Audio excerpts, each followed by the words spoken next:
I'm recovering after acute pneumonia. Please bear with my coughing and the different than usual voice.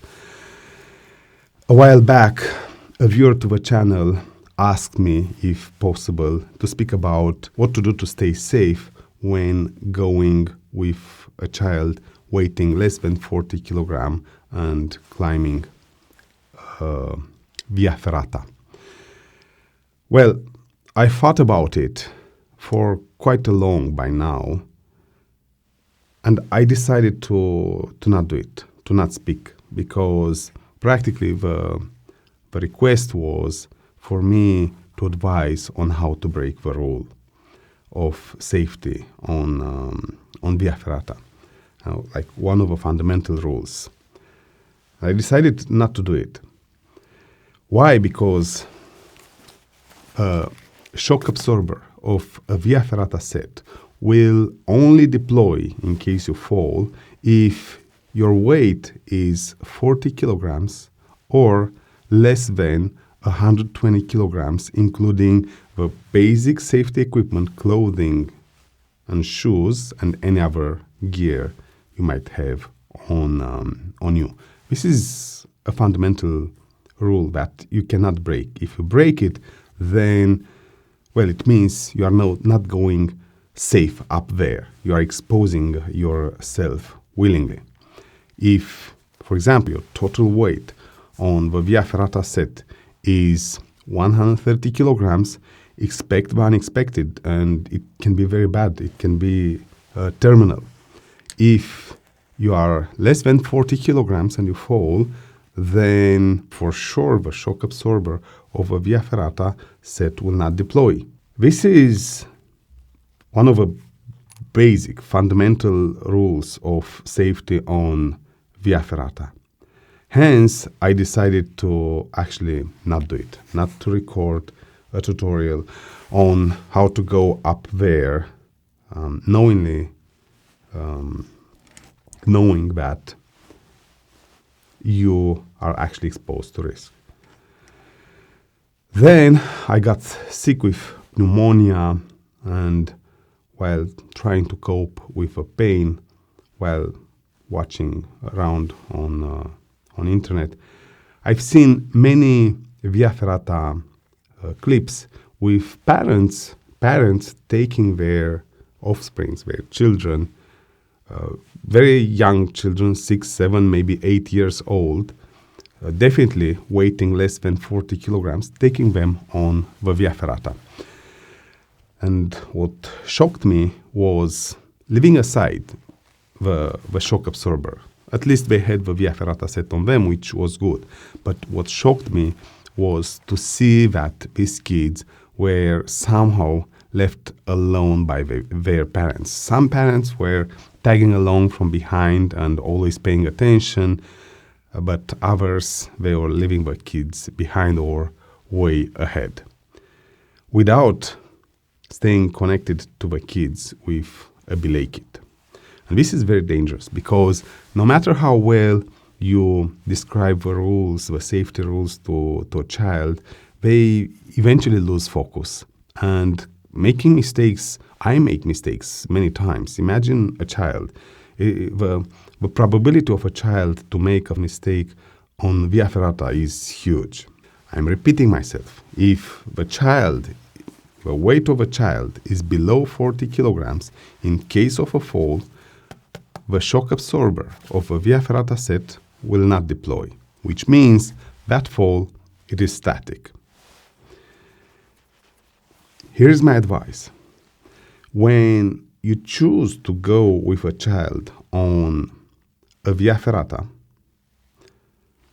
assuming risk or not, it's up to you, try not to go on level C and above, which is K3 and above Via Ferrata. Because if you do, the complexity grows and the probability of something happening increases. Usually level B, K2 Via Ferrata, they don't have verticals. They for sure have diagonals, the horizontals, Maybe small overhangs, but not really. And that's that. Very easy. Level B is easy to climb. They might have small verticals, but very easy. Most of the times you can manage. Good. Now, a Via Ferrata has plus minus 4 elements. The horizontals, the diagonals, the overhangs, and then the verticals. This is plus minus what they have. Of course, when it comes to horizontals, you have overhanging horizontals, you have a normal horizontals, and then you have a bridges where you go on the horizontal as well. On the diagonal, you have a positive and the negative. The negative is the overhanging diagonals, and then the positive are the ones, the normal ones. The overhanging sections, you have the overhang itself, and then you have the transition that usually takes you to a vertical, because from an overhanging you go to a vertical or a diagonal. It happened to me once in Austria. I had to cross an overhang, which was an horizontal overhang. I was to not have anything under my feet while going on the horizontal, and it kept going on the horizontal. Good. So these plus minus are the elements of a Via Ferrata. What you want to avoid when going with a kid on a Via Ferrata is the verticals, because on the vertical, if the child drops, and let's for example suppose your child is light and will not weigh at least 40 kilograms, then the shock absorber will not deploy. That fall will be static and dramatic. I guarantee you the consequences will be dramatic, can either also be fatal. So avoid that. Now, let's suppose you are with a child and you go on the Via Ferrata. From my perspective, one of the very important rules you have to follow is belaying the child with a belay kit. You connect this carabiner to the harness of a child, then you clip this to yourself as well, and this is the belay device in my case, and with this you connect yourself to the Via Ferrata. You connect the belay kit to the Via Ferrata. How is this working? On horizontals, the child should not stay higher than the safety steel cable than chest level. If the child is at belly level, it's already dangerous. In case of a fall, you have a fall factor there, and you don't want that. The child should always stay at chest level, like the safety steel cable should be at chest level or above, up to the point where the child actually extends fully the arms and feels like staying suspended. And that is the best case scenario, where in case of a fall, there is almost no fall factor, because the distance between the safety steel cable, where you clip the carabiners, and then the harness will be relatively a lot, which means the Via Ferrata set itself stays as extended possible. Maybe you'll have some slack like this.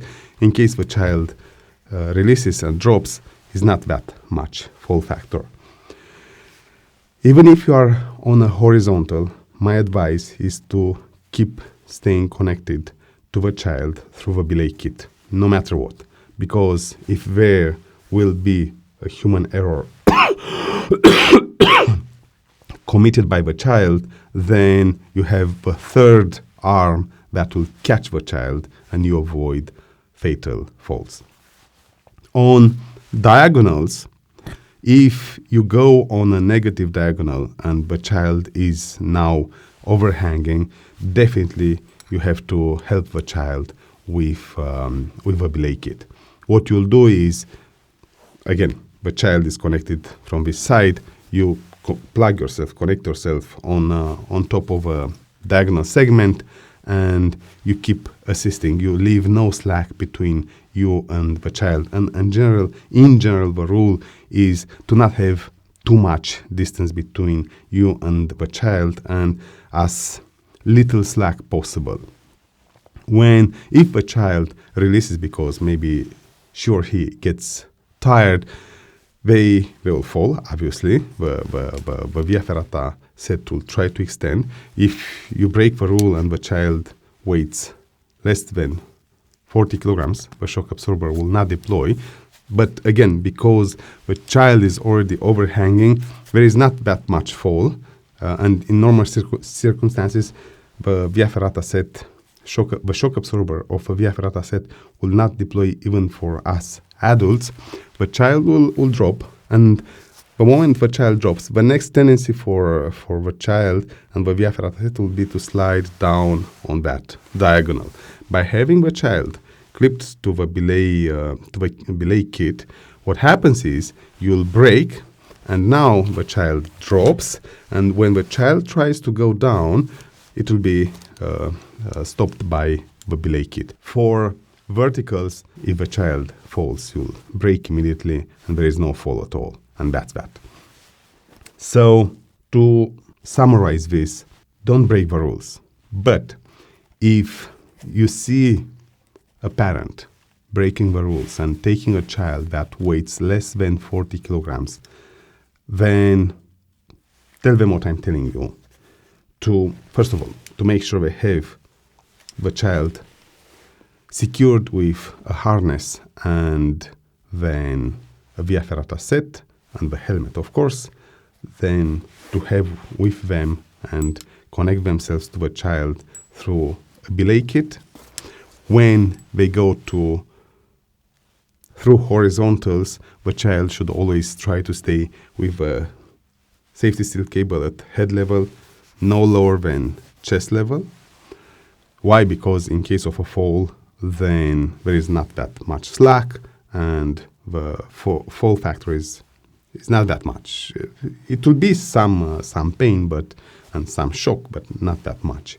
By being always connected to the child with a belay kit, there is no risk for the child to make a huge human error and drop to the ground, because this is the third arm that will catch the child. While going on diagonals, you definitely have to use the belay kit in such a way that if a child drops, then instead of sliding up to the anchor point and there to break with a static system that doesn't absorb the shock, instead of that happening, if you have a belay kit connected to a child, then you break, and that's that. You only have that drop from the diagonal on the vertical. It is still manageable. For overhangs, I don't believe you'll ever encounter overhangs, but let's suppose you do that.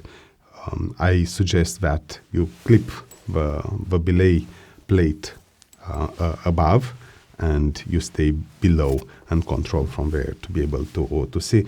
It is iffy, it is complicated. Yes, there are many other techniques you can use. For verticals, go above and from top control the belay station, and in case the child drops, then you brake immediately and there is no fall at all. And that's that. It's not necessarily complicated. What will happen is will slow you down, because you'll have to do these things over and over again, and it is what it is. Now, I advise, or you should advise, these parents breaking the rule of the Via Ferrata set when it comes to weight. If you see them, advise them to not climb routes more difficult than level B, because in this case, if something happens, the probability of something really bad to occur is less. Good. Between the parent and the child should be always as small distances possible, because if you allow too much slack between you and the child, on the belay rope, then in case of a fall, you are not helping too much, and yes, then it all stays on this static system here. I'm saying static system if the child is less than 40 kilograms in weight. Take care up there. Take care.